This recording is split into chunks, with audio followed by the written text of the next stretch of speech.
West Bengal state ইউনিভার্সিটির second semester মাইনরের স্টুডেন্টদের জন্য এডুকেশনের লাস্ট মিনিট সাজেশন নিয়ে চলে এলাম। এর আগে তোমাদের এডুকেশন সাজেশনটা দেওয়া ছিল, তোমরা দেখেছ হয়তো বা পড়েছ।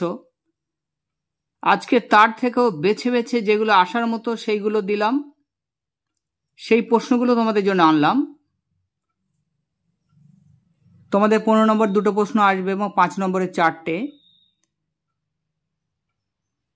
যে প্রশ্নগুলো দিলাম এইগুলো করে গেলে সব কমন পেয়ে যাবে আশা করা যায়।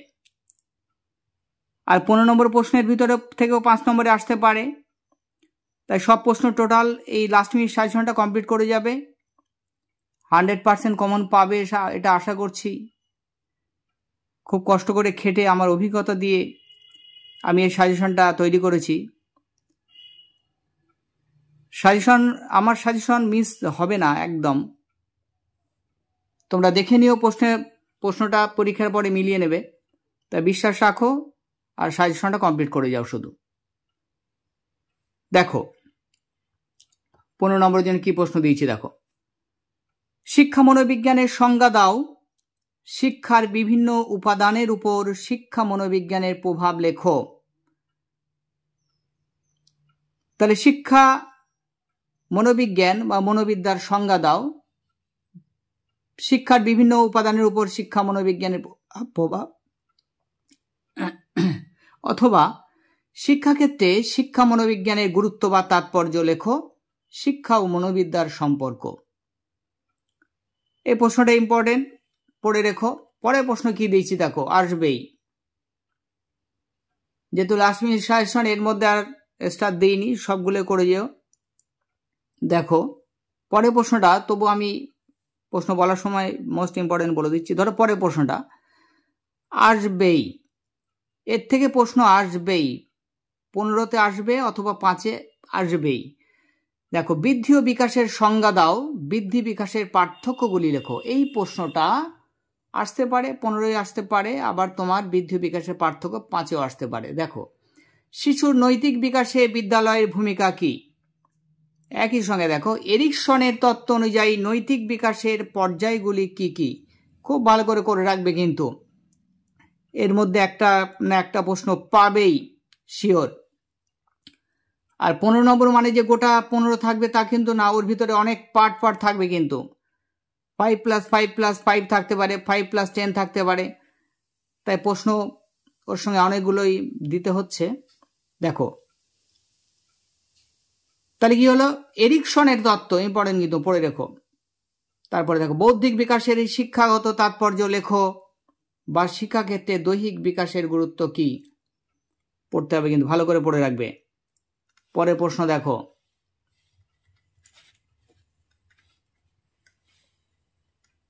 পরের প্রশ্ন মোস্ট ইম্পর্টেন্ট। 2 আর 3-এর মধ্যে একটা আসবেই এর থেকে একদম মিলিয়ে নেবে প্রশ্ন পরীক্ষার পরে। দেখো ব্যক্তিত্ব বা ব্যক্তিসত্তার সংজ্ঞা দাও।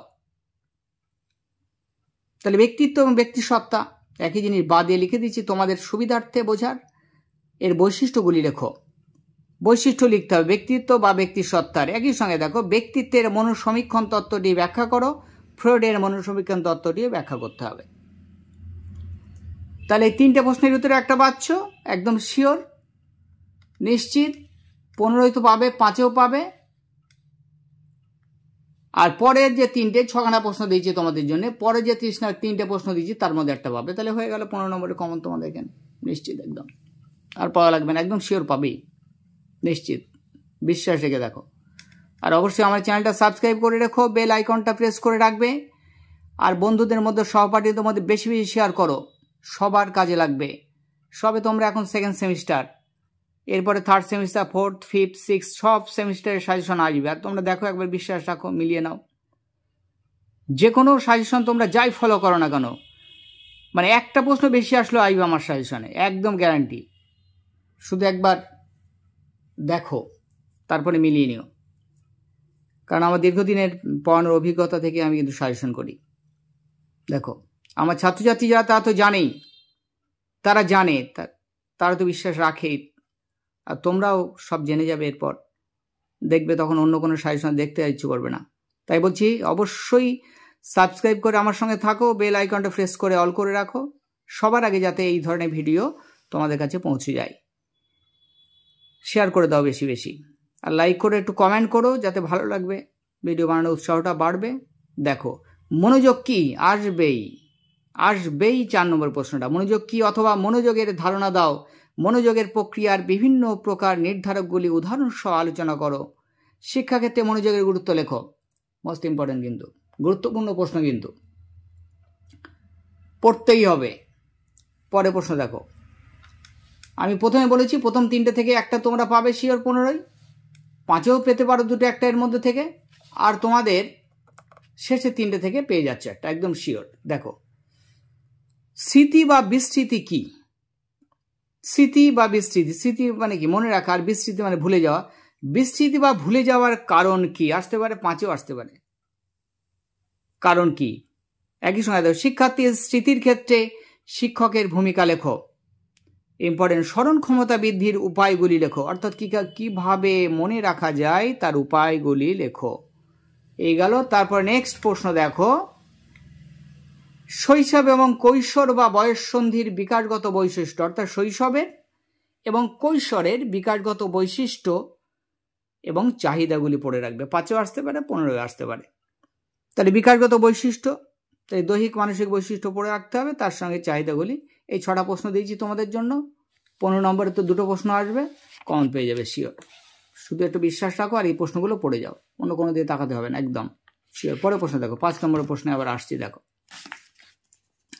5 নম্বরের প্রশ্ন দেখো। আগেই বলেছি যে তোমাদের 15 নম্বরের এই প্রশ্নের ভেতর থেকে 5-এর আসতে পারে, আলাদা করে কিছু প্রশ্ন দিয়েছি। দেখো মোস্ট ইম্পর্টেন্ট, দেখো শিক্ষাক্ষেত্রে মনোবিদ্যার ভাবনাগুলি লেখো।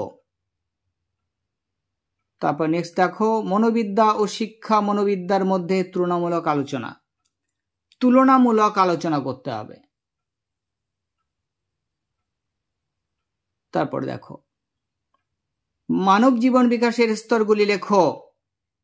Important, most important. অথবা শৈশব থেকে কৈশোর পর্যন্ত শিশুর জীবন বিকাশের সংক্ষিপ্ত বিবরণ দাও।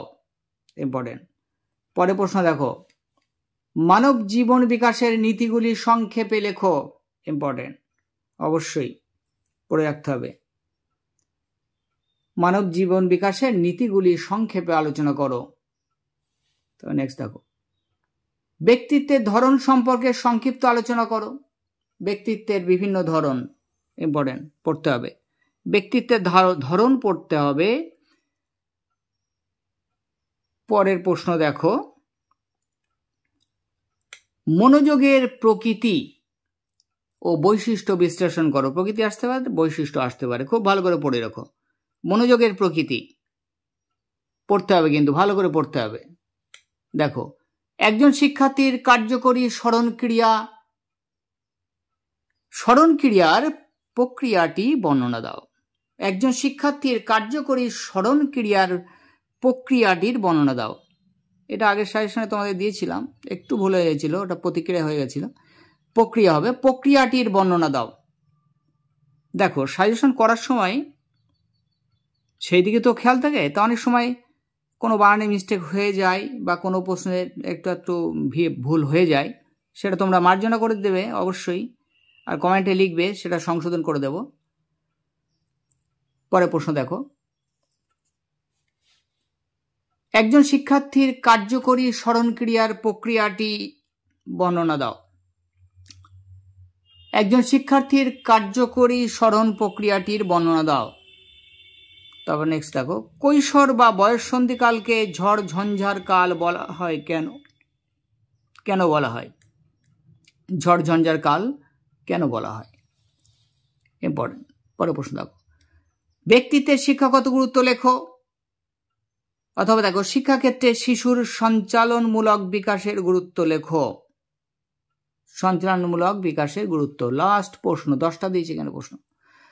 বাল্যকালের বিকাশগত বৈশিষ্ট্য ও চাহিদাগুলি সংক্ষেপে লেখো। বাল্যকালের, তাহলে এই তোমাদের সাজেশন দেখে নাও একবার ভালো করে, লিখে নিয়ে পড়তে পারো বা স্ক্রিনশট দিয়ে নিতে পারো, দেখে নিয়ে পড়বে। অবশ্যই অন্য কোনো দিকে তাকাতে হবে না, সাজেশনটা পড়ে যাও, কোনো পাশের জন্য কোনো চিন্তা করতে হবে না।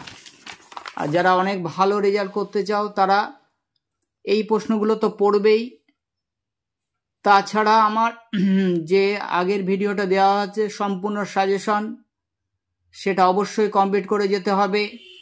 এর পাশাপাশি ওইগুলো একটু দেখে রাখবে, এগুলো একদম মানে মুখস্থ কণ্ঠস্থ করে যাবে, ওইগুলো একটু ভালো করে দেখে যাবে, তাহলে আর অসুবিধা হবে না, একটা প্রশ্ন বাইরে থেকে আসবে না। আমি যে বড় প্রশ্নগুলো দিয়েছি দেখো, আবার একবার দেখিয়ে দিচ্ছি, তোমরা দেখো, লিখে নিতে পারো, স্ক্রিনশট দিয়ে নিতে পারো। আবার বলছি, তোমরা আমার চ্যানেলের সঙ্গে অবশ্যই থাকো, তোমাদের লাভ হবে, উপকার হবে। বেশি বেশি শেয়ার করে দাও বন্ধু বান্ধব সহপাঠীদের মধ্যে, তারাও অনেক বেশি উপকৃত হবে। আর তোমরা আমার চ্যানেলের সঙ্গে থাকতে গেলে তোমাদের এখন অনেক সেমিস্টার বাকি আছে, অবশ্যই থাকো, তার জন্য সাবস্ক্রাইব করে রাখো, বেল আইকনটা প্রেস করে রাখো, কারণ প্রতিটি পরীক্ষার আগেই এরকম গুরুত্বপূর্ণ সাজেশন কিন্তু আসবে, যেটা দেখলে তোমাদের আর অন্য কোনো দিকে তাকাতেই হবে না।